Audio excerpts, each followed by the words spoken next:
রাতের অন্ধকারে মদ্যপ অবস্থায় গাড়ি চালানোর ফলে ভয়াবহ পথ দুর্ঘটনা দাসপুরে। প্রাইভেট কারের সঙ্গে মুখোমুখি সংঘর্ষ বাইকের, আশঙ্কাজনক বাইক চালক। দুর্ঘটনাগ্রস্ত প্রাইভেট কার থেকে উদ্ধার হয়েছে মদ এবং বিপুল পরিমাণে টাকা। ঘটনাস্থলে পুলিশ। ঘটনাটি ঘটেছে পশ্চিম মেদিনীপুর জেলা দাসপুর থানার পাঁচবেড়িয়া এলাকায়। জানা যায়, ঘাটাল পাঁশকুড়া রাজ্য সড়কে একটি প্রাইভেট কার দ্রুত গতিতে ঘাটাল থেকে পাঁশকুড়ার দিকে যাচ্ছিল। উল্টো দিক থেকে আসা একটি বাইককে সজোরে ধাক্কা মারে ওই প্রাইভেট কারটি। প্রাইভেট কারে থাকা চালক সহ আরও একজন ছিল। প্রাইভেট কারের মধ্যে থাকা চালক এবং যাত্রী সকলেই মদ্যপ অবস্থায় ছিলেন। দুর্ঘটনার বিকট শব্দ পেয়ে জড়ো হয় এলাকার মানুষজন। আশঙ্কাজনক অবস্থায় বাইক চালককে উদ্ধার করে নিয়ে যাওয়া হয়েছে স্থানীয় একটি বেসরকারি চিকিৎসা কেন্দ্রে। ঘটনার খবর যায় দাসপুর থানায়। ঘটনার খবর পেয়ে দ্রুত ঘটনাস্থলে গিয়ে উপস্থিত হয় দাসপুর থানার পুলিশ। প্রাইভেট কার থেকে উদ্ধার হয়েছে মদ এবং বিপুল পরিমাণে টাকা।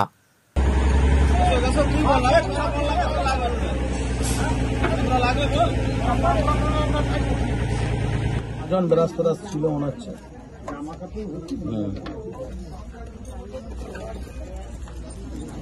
সামনে চলে আছে, সামনে চলে আছে। দেবু শর্টকাট না ভেঙে দেয়, এখন তুলে রেখেছে।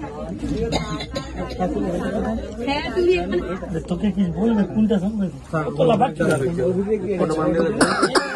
বান্ডেল ধরুন, একজনকে হেল্প করে দাও, এই আরেকজন হেল্প করে দাও।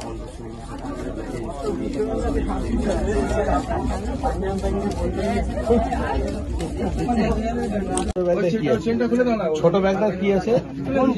সবই খুলে ভাই, ওই ছোট ব্যাগটা চেনটা খুলো। ওটা কি আছে? হ্যাঁ স্যার, পেন ড্রাইভ আছে। আচ্ছা, চাবি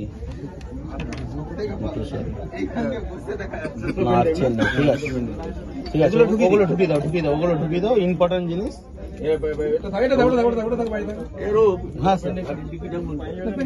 পেছন দিকে ডিকি খোলা দেখা গেছে। আচ্ছা, কেউ পেছন দিকে ঠিলবে নি? কি ঢুকিয়ে দেবো? রাখুন না, সাইডে রাখুন না, সাইডে রাখুন। কটা বান্ডিল কাউন্ট করুন?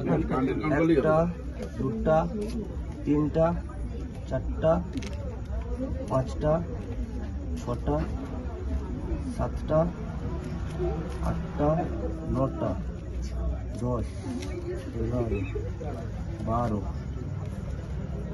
13, 14, 15, 16।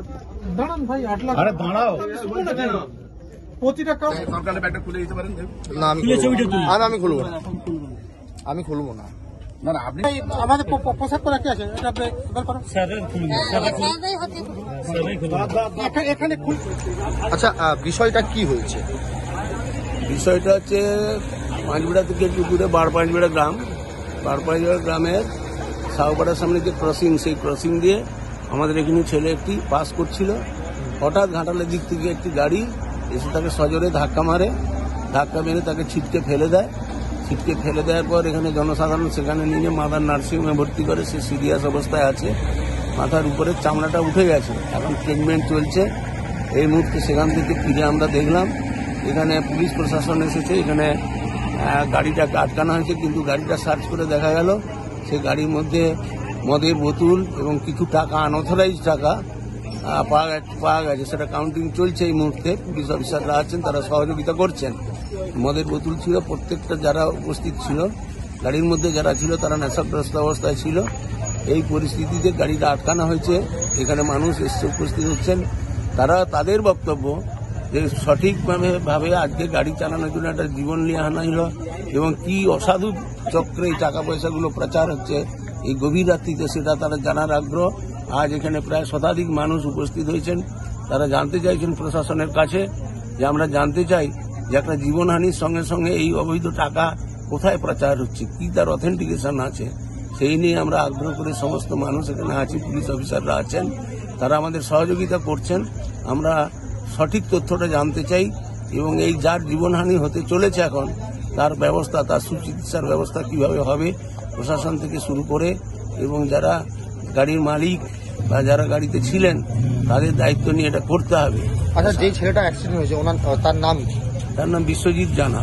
বয়স হবে 32-33 বছর বয়স হবে। আর এই যে গাড়ি, এই গাড়িতে কতজন ছিল? এখানে 6 জন ছিল গাড়ি। গাড়িতে 6 জন ছিল, তাদের কারো কিছু ক্ষতি হয়েছে নাকি? না, তাদের কোনো ক্ষতি হয়নি। ক্ষতি হয়নি। তাদেরকে এখন বিশ্বজিৎ এখন কোথায় আছে? পাশাপাশি কোথাও আছে, পুলিশ তাদের সেই কাজ করছে। না না, যে অ্যাক্সিডেন্ট হয়েছে সে মাদার নার্সিংহোমে আছে। ট্রিটমেন্ট চলছে। আমি সেখানে ছিলাম, সেখানে ট্রিটমেন্ট ডাক্তারবাবু আছেন, কিন্তু ট্রিটমেন্ট চলছে। আমরা পরে বেটার আর চিকিৎসার জন্য রেফার করবো কিনা ডাক্তারবাবুর সঙ্গে আলোচনা করে করব। অবস্থা মানে এখন সংজ্ঞাহীন অবস্থায় আছে, তবে মাথার যে এটা চামড়াটা পুরো উঠে গেছে, ঝিলুঝিলু দেখা যাচ্ছে। আপনার নাম? আমার নাম সদানন্দ সামন্ত। আমি বারপাঁচবেড়া, আমাদের জোরদুন্দে বাড়ি। আমরা বারপাঁচবেড়া বুথেরই অধিবাসী। আমরা সবাই এখানে উপস্থিত হয়েছি। আমরা চাইছি যে প্রশাসন সহযোগিতা করুক। গাড়ির এই যে কন্ট্রোল, রাত্রি কন্ট্রোল এবং বেপরোয়া গাড়ি চালানো এবং তাদের মধ্যে যে বিভিন্ন ধরনের বাজে বাজে জিনিস এখান দিয়ে প্রচার হয়, সেগুলো কিন্তু প্রশাসন লক্ষ্য রাখুক। মাদক দ্রব্য থেকে শুরু করে টাকা থেকে, অবৈধ টাকা থেকে, সোনা থেকে বিভিন্ন ধরনের পাচার হয়। আমরা চাইছি, আমরা পুলিশ প্রশাসনের কাছে দাবি রাখছি যে তারা যেন সঠিকভাবে এগুলো তদন্ত করে রাত্রের গাড়িগুলোকে সারপ্রাইজ ভিজিট করে মাঝে মাঝে চেকিং করেন। তাহলে আমার মনে হয় এটা অনেকটাই রুখা যাবে।